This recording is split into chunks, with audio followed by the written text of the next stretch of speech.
Last week, I made the analogy of being on a road trip on our journey to whatever goal we're looking for, whether it's weight loss or we're looking for just healthy, to be our healthiest selves, or actually to reverse or prevent some type of a health ailment, something like that. On our journeys, we want to be prepared. We want to be sort of armed with these tools that we take with us so that whenever we come across some type of a speed bump, we have a tool for that, right? We have something that stands in our way. We have a tool for that. So this week we're going to be talking about some more tools, but I wanted to just kind of give you a little bit of information of what my journey has been like and how I have amassed these tools. So what you're going to learn about today are some more practical tools, but related specifically to weight loss. And I want to just mention first and give you kind of a disclaimer.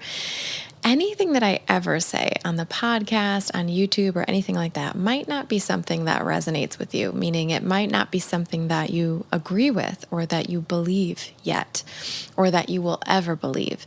And I want you to be considering all of the things that I tell you. Consider them from the perspective of someone who is amassing your own tools and finding what works for you personally, because there are going to be some things that maybe don't work for you very well. But this being said, okay, so first of all, take everything I say with a proverbial grain of salt, because these are things that work for me. These are things that have worked for many of my clients. But I've also noticed over the years of coaching that some of these things, maybe we're not ready to hear, or maybe we're not interested in that because it goes against another belief that we have or whatever. So just take anything I say that works for you and use that, all right? And just throw away the rest. You don't need to have everything that I say. But that being said, I do want to make the case for something that you don't believe, something that you don't value, something that you don't understand can all be one and the same. And it could just be that you're not quite there yet, but that you might be in the future. So a question that I love to ask myself when I hear something that doesn't work for me yet, or I don't quite grasp it, I ask myself, I wonder how that could be true. I wonder if that could be true for me and how. So you're kind of questioning it, and you're open to the idea of it maybe being something you use in the future. And it might be one of the tools that really makes a difference, one of the biggest differences for you, but maybe you're just not ready to hear it yet. And that's totally okay too.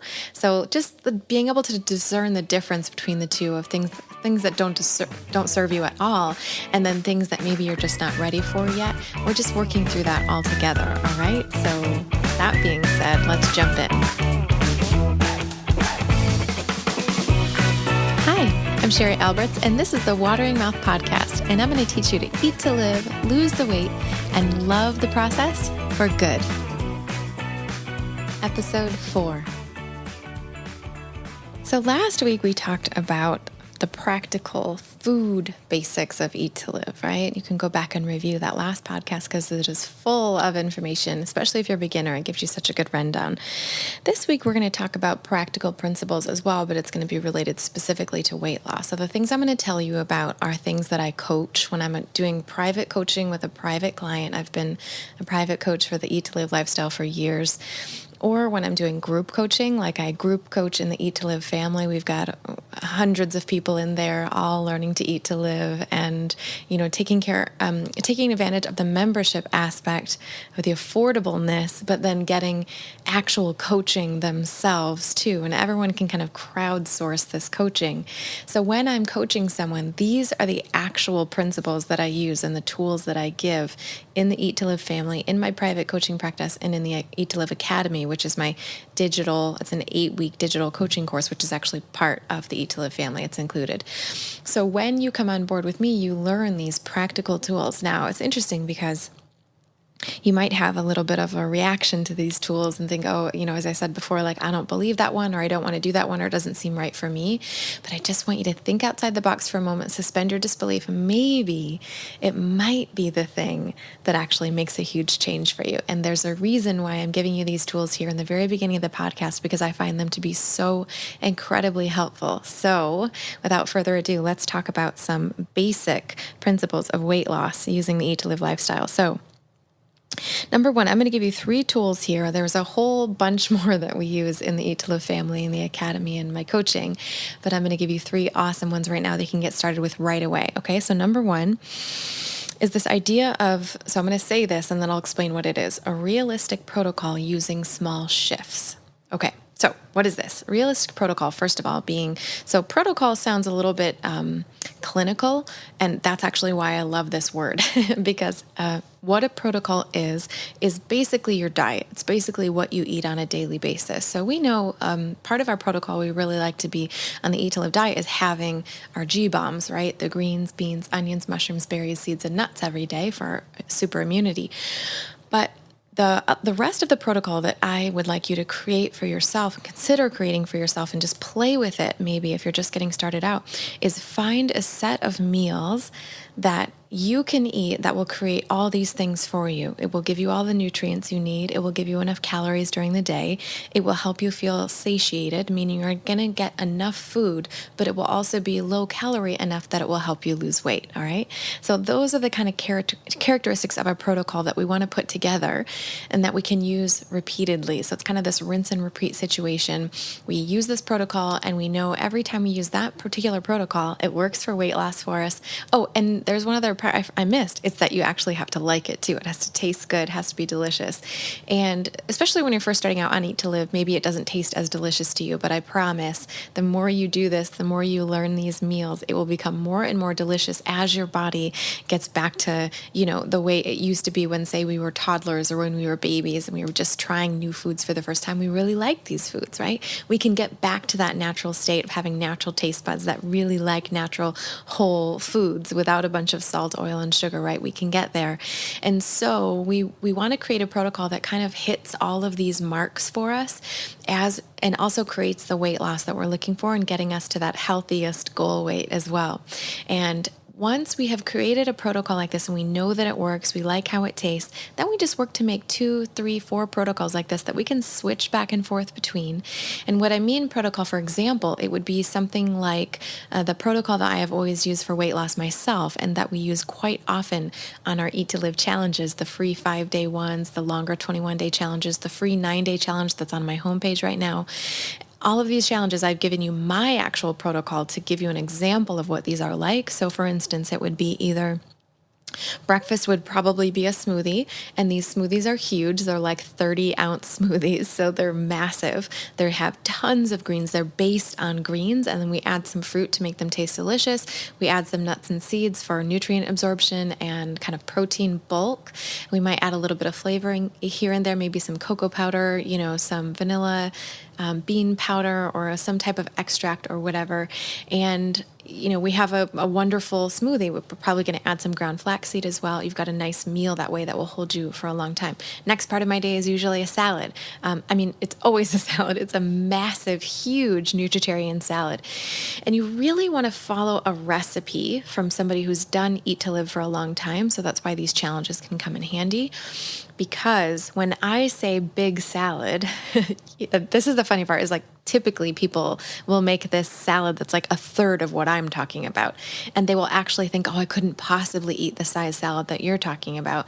And this is another one of those, like, please suspend your disbelief for a minute and just give it a try, see how it goes, because these are the steps from folks like me, who tried and true, who've done it for so long, who come from food, addiction, like addictive backgrounds, things like that. Folks like me, and others who, hundreds and hundreds of other people have done these challenges as well, agreeing with these concepts of just the bigger the meal, the lower the calories, the better, satiation and all that. So you create a protocol for yourself that's realistic, but let's talk about the realistic part. So this protocol, so that might be the full protocol. And then you might add a little dinner at the end of it, which is maybe just a little bit of, steamed vegetables with a nut butter sauce or something like that, or some woked vegetables or whatever, as a small meal. Or maybe your breakfast was too big for you and you save some of that smoothie for the quick small evening meal.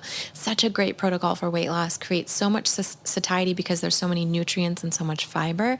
And then you're going through your day with everything you need to feel satiated. It tasted amazing. That's why I also want you to try our challenges, because, oh my gosh, these recipes, the ones I've created for sure are great, but now Coach Nancy is our recipe developer and she's always getting rave reviews for her recipes. So take it from people who've been doing it a long time. Don't try and reinvent the wheel, right? But now I want to talk about the realistic part of this, which is that if you're starting from the standard American diet, I do not think it's a good idea for you to go into a protocol like I just explained and expect that to be your everyday protocol right now. It's just too big of a leap for most of us. So I give you permission, for most of you, give you permission to be able to do this thing that I called small shifts and realistic protocol. Now, the reason I say for most of you is because some of us have really dire health situations, right? And of course, this is not medical advice, but you would definitely want to talk to your doctor and or Dr. Furman about this. You can actually, hire him, Dr. Benson, for telemedicine kind of a thing, but, and maybe even be part of the forum if you need advice and things like that. But if we have dire medical situation, dire medical condition, then, there's a bit more therapeutic end that we can go towards immediately.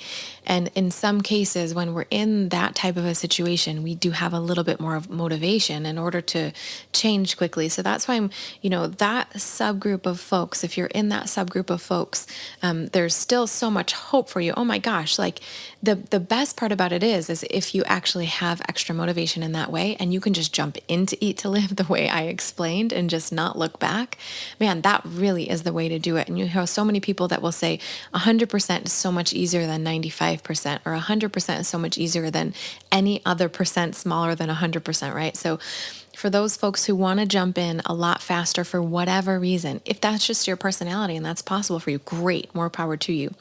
I think that is actually the best way to do it.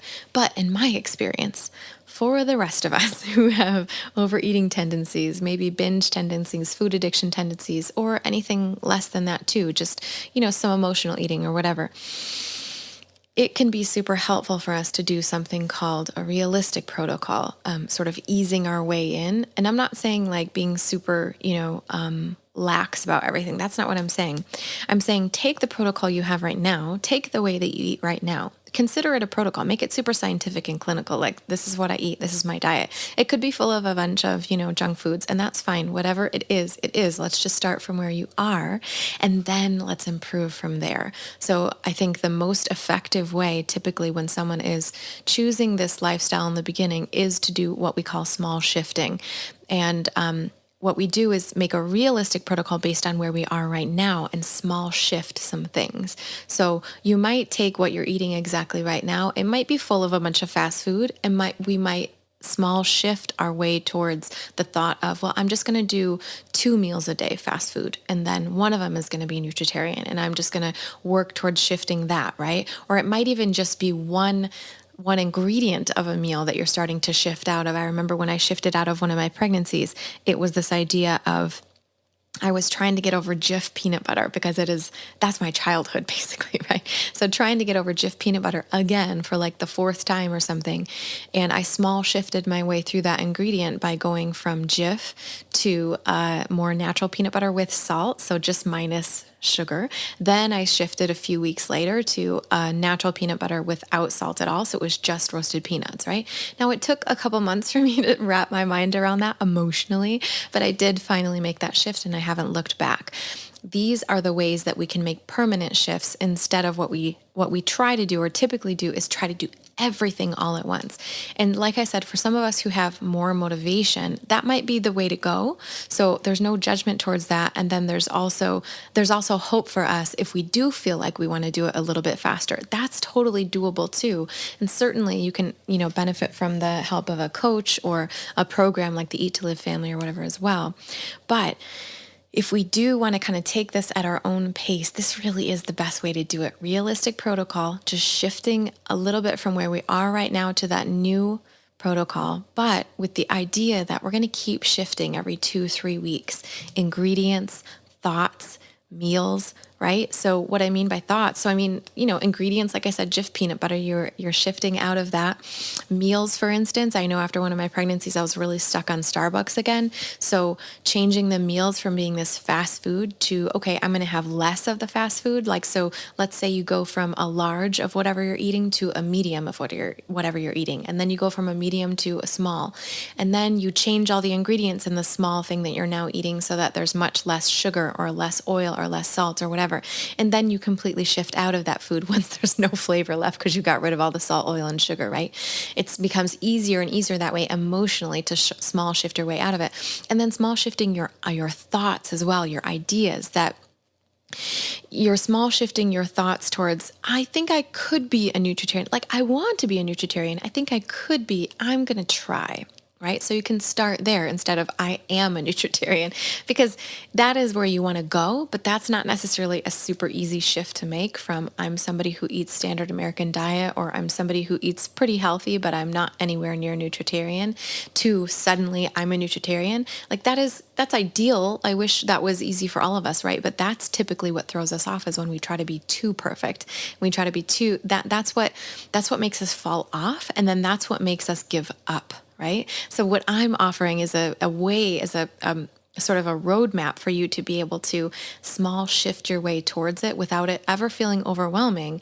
And it goes at your own pace, but you are, progressively and consistently and constantly making these small changes. And before you know it, within a year, you have completely changed and overhauled your diet. And with it, you've lost a lot of weight as well, right? So that's step number one, some weight loss tools that are super important, of realistic protocol and small shifts. Step number two, using the scale as a tool. Now, this is maybe my most unpopular tool that I suggest, but I really do suggest it. And when I say it, I want you to just listen to what I have to say first. And the thought I want you to have in your head is, I wonder if that could be true. Instead of, I don't want the thought you have to be, this might be your automatic thought, which is, no, I'm not doing that. I don't believe in that. That's not good. I tried that before. That didn't work, right?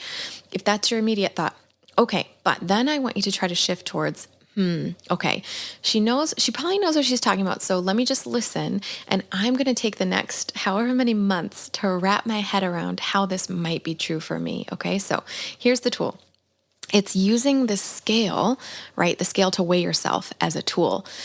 So now I know it strikes fear into the heart of so many of you just hearing the idea of using a scale, right? Because the scale has become such a charged piece of machinery in our house. Okay. But here's what I want to do for you for a second. And we have all the things that I'm telling you right now, we have much more in-depth tools on the website, on the Eat to Live Family website, and within my coaching programs and things like that. So if you're curious and you're interested more in this, we have whole programs about this stuff. So I use the word machinery because I want to make it sound super boring, just like the word protocol. I want to make it sound super boring and clinical, because guess what? Guess what a scale actually is? It is a piece of machinery. It is a tool, an actual physical tool that a scientist would use in order to measure the gravitational force that is acting upon your body in that particular moment. Doesn't that sound like super boring? It's like, sounds so annoyingly boring, like something you would hear in 8th grade chemistry class or something, and you'd be taking notes and then you'd forget it like 5 minutes later, right? But that's actually what a scale is. Do you know what a scale isn't? It's not a tool for telling you how your day's going to go. It's not a tool for telling you how you should feel about yourself. It's not a tool for telling you, how good you are at dieting. That's not what it is. So my idea here, and I go into so much more detail in other programs, but the idea here is that you remove the charge from the scale, because the reason you don't want to use a scale is because you see it as a charged object. You see it as when you step on it, you're going to have a terrible day. You might have a great day if you lost a couple pounds or two, but if you step on it and it doesn't give you the number you want, the rest of the day is going to be terrible. You're going to go off track. You might go off track for weeks or months or years even. That might be the final straw, and you just quit after the scale says that one time, right? So what I want you to start wrapping your mind around is a concept that possibly, I want to offer you a potential suggestion of an idea that maybe you could use the scale as a tool. Literally as a tool, as if you are a scientist. You're going to put your lab coat on. You're going to have a little clipboard here. You're going to be doing a study of yourself. You're a study of one. You're the scientist and the participant, but you're actually studying yourself. Like you're looking at yourself through a microscope or something, and you're just like studying this, organism that's doing things, right? And in order for you to get your data about if it's working or not, if this organism is, doing the things that actually are working or not. You have to use a scale to like tell, right? So the idea being that if you want to know whether your protocol is working, if you want to know whether the amount of food that you ate that day is working for you to lose weight, you step on the scale, right? So the scale becomes literally just a tool to see if it's working or not. And if it's not working, okay, it's not working. But guess what? You're not a failure. You're not a fraud. You're not terrible. It's you don't think to yourself, oh, I'm not worthy. I don't deserve it. This day is going to be so terrible. I'm never going to fit into any of my clothes. Nobody loves me, right? We don't do that whole story. The only thing that we can discern from what a scale tells us is, did it work or not, right? The last few days of eating, has it been working or not? Did I do it the way that I wanted to? Did I get the results I wanted? That's all we use a scale for. We make it very unemotional. We learn to become very unemotional about the scale. Now, I'm sure it still sounds terrifying to you. This kind of thing still takes some practice. It takes a while to make it so that the scale is no longer charged for us. But we use it for that practical reason of just seeing if our protocol is working, and then we adjust. So we use the scale for two things. The first thing is we see if our protocol is working and we adjust in that way. The other thing that we use it for is to see how down we are on ourselves at that moment, okay? So I know that's the main fear of wanting to step on the scale at all. And the way around that is to step on the scale because it basically inoculates us. And we know a lot about vaccines at this time in our lives, right? But it inoculates us against our own self-loathing, against our own self-hatred and judgment and these kinds of things, if we do it in a way that is consciously doing that, right? So I'm going to give you an example of how you might do this. So for instance, before you step on the scale, you would have a pep talk with yourself. You'd look in the mirror and you'd go, all right, you get naked, you do all the things. First of all, that scale, the way that you should use a scale, it should always be naked, same time in the morning that you weighed yourself the day before. It should always be on the same exact scale. Never use your doctor's scale and try to compare it with your scale at home. They're not calibrated the same, so you can't compare the two numbers. Doing any other type of weighing besides what I'm explaining right now is just a recipe for beating yourself up, because the numbers scientifically are not related. They do not make sense. So you can't compare the two. So these are the factors you need to have controlled for when you're in your scientific study of yourself, of one, right? You want to have these factors controlled for when you step on the scale. You got to be naked. It has to be the same exact time of the day as the day before, like within an hour max. It has to be under the same conditions, as I said, naked, but also you want to have gone to the bathroom, if possible, had a bowel movement as well. First thing in the morning is always the best way to control for these kinds of things. Before you ate anything, before you drank anything, because just, having an ounce or two of water is going to make the scale go up a little bit, but that has nothing to really do with your progress for the days before. Or if you had your meal, it's going to throw everything off, okay? So you want to really account for these things and make sure you weigh yourself properly, and never, ever, ever go and weigh yourself in the evening and then compare that with something that happened in the morning. You can't compare the two. They don't make sense, right? I cannot believe how many people don't control for these things when they weigh themselves. So first of all, do those things, do them properly, right? Weigh yourself properly as if you were a scientist. So here's what you're going to do. You get up in the morning, you go to the bathroom, take your clothes off, maybe brush your teeth, whatever. You take your clothes off, you look in the mirror, assess, look at your body. Does your body look a tiny bit thinner than yesterday? Okay. Or doesn't it? Do you, and start to think about what you ate the last couple of days. Did you have a bunch of salt? Did you overeat a lot? Were you doing a lot of emotional eating? What do you think the scale is going to say realistically, right? You just look in the mirror. Now we're not trying to do a big judgment time here. This is, so what we're trying to do is become that scientist. We're putting that lab coat on. We got our notebook out and we're just looking at ourselves in the mirror, assessing. Now, if that's too much for you and it feels very triggering to look in the mirror, whatever, that's totally fine. You don't have to be there yet. You can skip that step and just wait until you're feeling like you have got less self-judgment going on. And we're going to be working through this as well. So stick with me on this, okay? But if that's too triggering for you, skip that part. And all we're going to be doing is just starting to assess then what's been happening the last few days and what we think the scale is going to say. So are we thinking, oh, I really need that to be down so I can feel better today, so I can have a better day? Nope, that's the wrong thought. That's going to set you up for disappointment no matter what. No matter what, that's going to set you up for disappointment. The correct thought before you step on the scale is an assessment, like a literal assessment, nothing good or bad. Just, I ate those extra chips, so I probably have some salt weight. I had that piece of pizza a couple days ago, so I might still have salt weight from that. I haven't really been sticking with my protocol. I haven't had my salad much, so I probably am up 2, 3, 4 pounds. Okay. So you make an assessment. Now, your assessment might mean, no, I've been doing really well. I think I might have lost a pound or something. But then you go to the extreme and you go, okay, I might be up 2 or 3 pounds, but I might, for some weird reason, be up 5 pounds. So you pick a number in your head, and like, let's say you're normally 260 pounds, and then you pick a number that morning where you're like, I could be, I don't know, I could even be up to 265, right? You're kind of assessing what might be possible for you in that moment, and you prepare yourself ahead of time for what that number could say. And you prepare yourself ahead of time before you get on the scale how you're going to react too. So you go, what if it's 265? What am I going to think? I'm going to think, all right, I got some work to do. I'm not going to think there's anything wrong with me. I'm going to take a deep breath. I'm going to get on the scale, and whatever I see, I'm just going to assess. I'm going to be a scientist. I'm going to look at it as data, right? And then I'm going to assess. And so you're preparing yourself ahead of time before you get on that scale of, this is what my emotional reaction is going to be when I see 265, right? Now, anything under 260 or anything 261, 262, not going to be as disappointing because you're pretty prepared for that, but you're super prepared for 265. You get real, and whatever that number is, I don't know what the number is, but you kind of gauge what your past history has been with weight loss and whatever. So you do all that pre-preparation, that emotional pre-preparation. Then you step on the scale.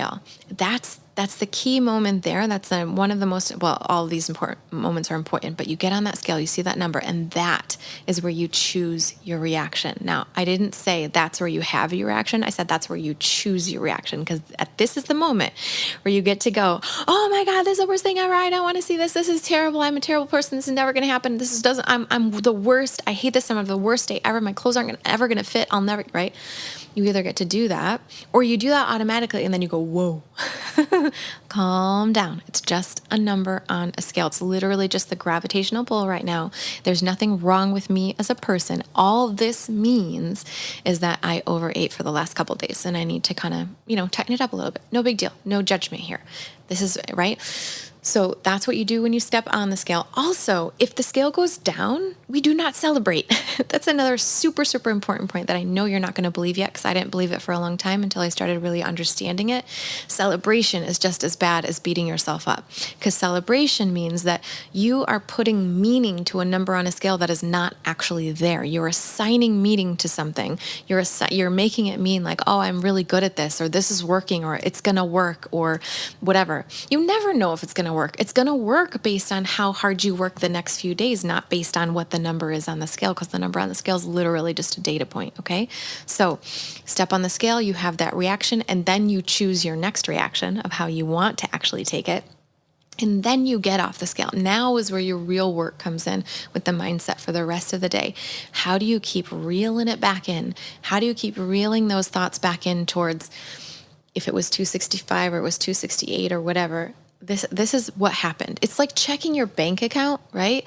After you've been spending without looking at your bank account for a long time. It's kind of like, oh, I gotta look. And you sort of peek a little bit, and you're like, oh, okay, now I know what the number is. Ooh, it's a lot worse than I thought it was going to be, but it is what it is. And now I'm going to actually do something about it, right? That's exactly what it is too. Once you've stepped on the scale, then you go about the rest of your day and the rest of the weeks with working on the mindset of, it's all going to be okay.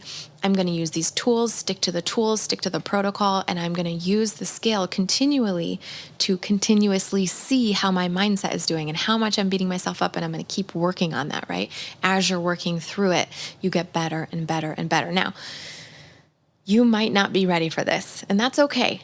And you might not accept that this is even useful. But with my clients, it's always, I want you to weigh yourself every day, because I want you to get so good at your mindset that you love yourself no matter what that stupid scale says, right? Because all that scale is a piece of like metal and plastic and gears. And that's what a scale is. It doesn't tell you anything about yourself.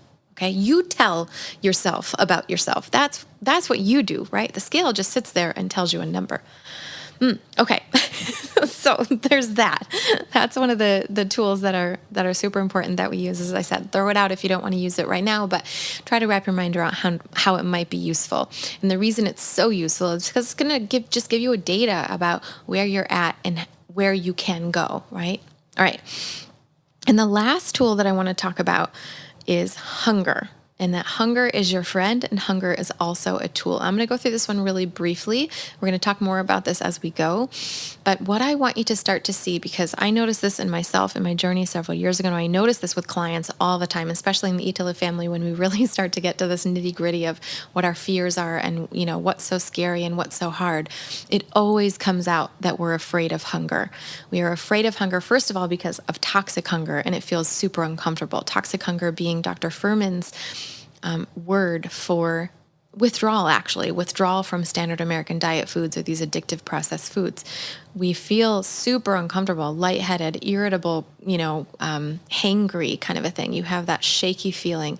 That feels terrible. That's not fun. So we learn to fear hunger because it actually physically feels bad when we're eating a bunch of processed food. But when we become a nutritarian and we start to detox and start to eat whole, natural, plant-based foods without a bunch of salt, oil, and sugar, our bodies come back to a natural type of hunger, which is much more comfortable. It's called true hunger. So much more comfortable and easy to deal with. So we can retrain ourselves to not fear hunger as much. But we have trained ourselves already to fear hunger. So we're coming into this thing fearing hunger. But what I want you to do is just with the scale, if we fear the scale, I want you to start working on your fear of hunger too. Like ask yourself, what's actually going to happen if I don't eat for a couple hours? Like, what'll happen. You'll be hangry, be a little irritable. You're going to get shaky maybe. Usually that's the worst of it, right? You just have these kind of physical symptoms, but you don't actually die, right? Like nobody just dies from hunger immediately after not having eaten for 2 hours, right? So actual hunger, we know, doesn't kill us if it's only been a couple of hours. So we could survive it. It's just going to feel uncomfortable. So if we know that it's actually not a dire situation if we have lunch at noon and then we start to get hungry around 3 or 4 p.m. and dinner isn't until 5 or 6. It's not dire. It's just going to be uncomfortable for a bit. And if we can see that and start to expect that and know that that's going to happen and be okay with that, that allows us to actually start to lessen that fear about hunger a little bit, which allows us to then eat better foods, which then allows us to get more towards true hunger, which is what we really want, all right?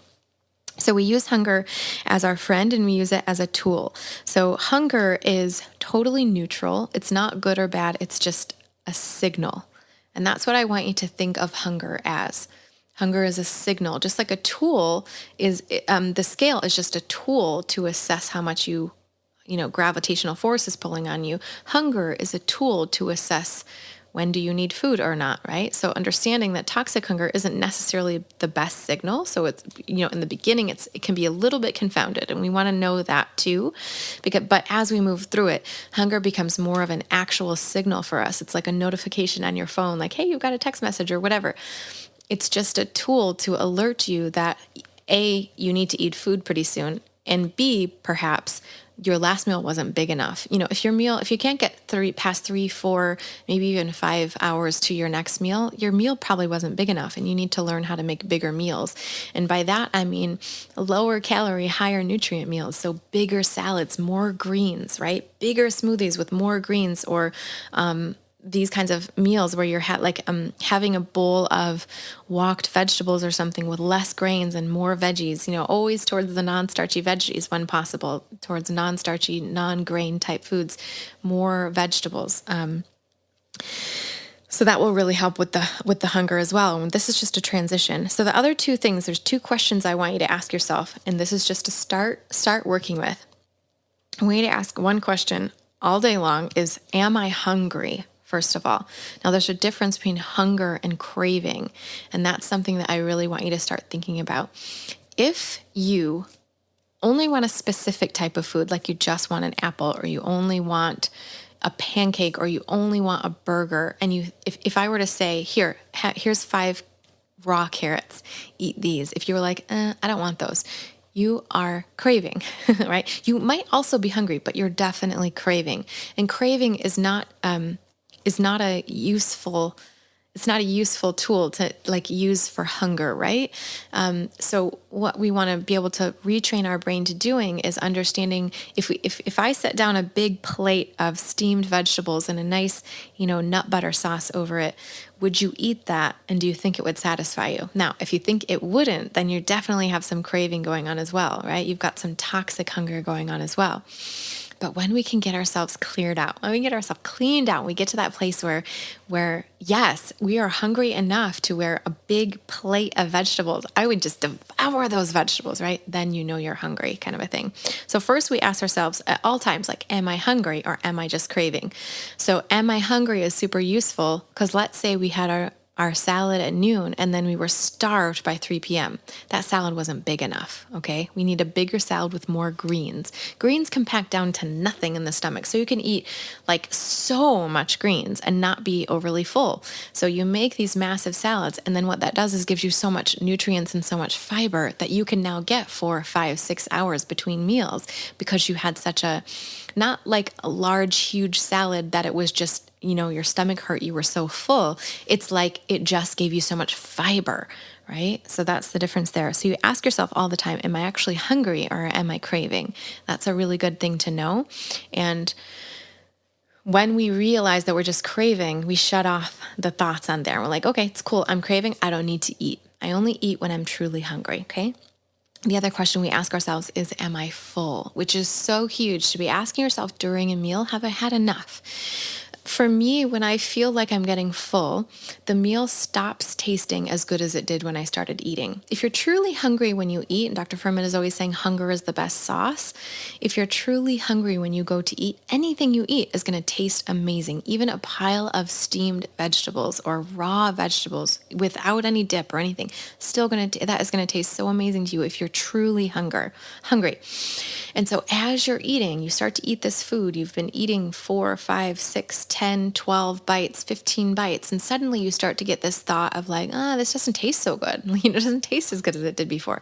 You're starting to become satiated. And there is a moment where the brain gives you a signal. It's amazing. The brain and the stomach actually talk to each other. That's how they're meant to work together. We just get so thrown off because of the junk that we've eaten in the past.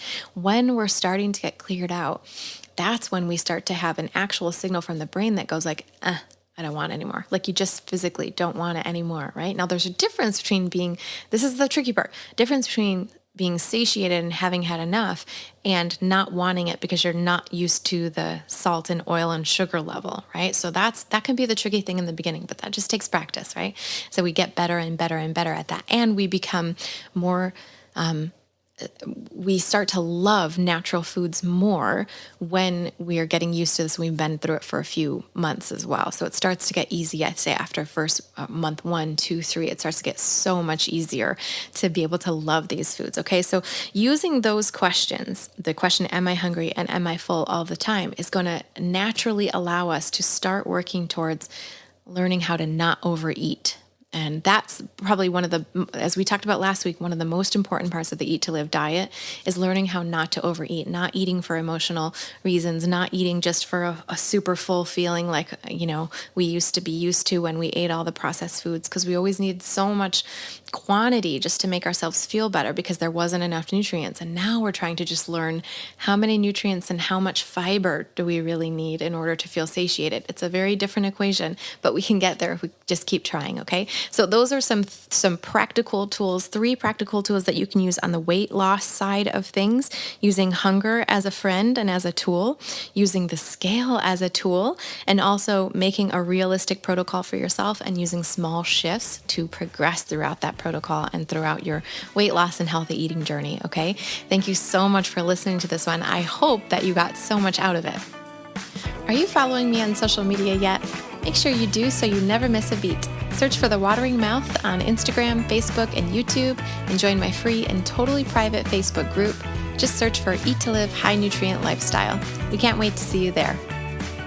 Hey, did you love what we talked about today? Consider helping the Watering Mouth podcast grow by subscribing, and you can be sure to never miss an episode. And also, if you take a moment of your time to leave me a review, it would be so helpful in showing the podcast algorithm that this show is useful and super awesome. That way, others who may be looking for the same answers as you can find me just like you did. Thank you so much in advance for subscribing and for your review. Okay, that's it for now. See you soon. Bye.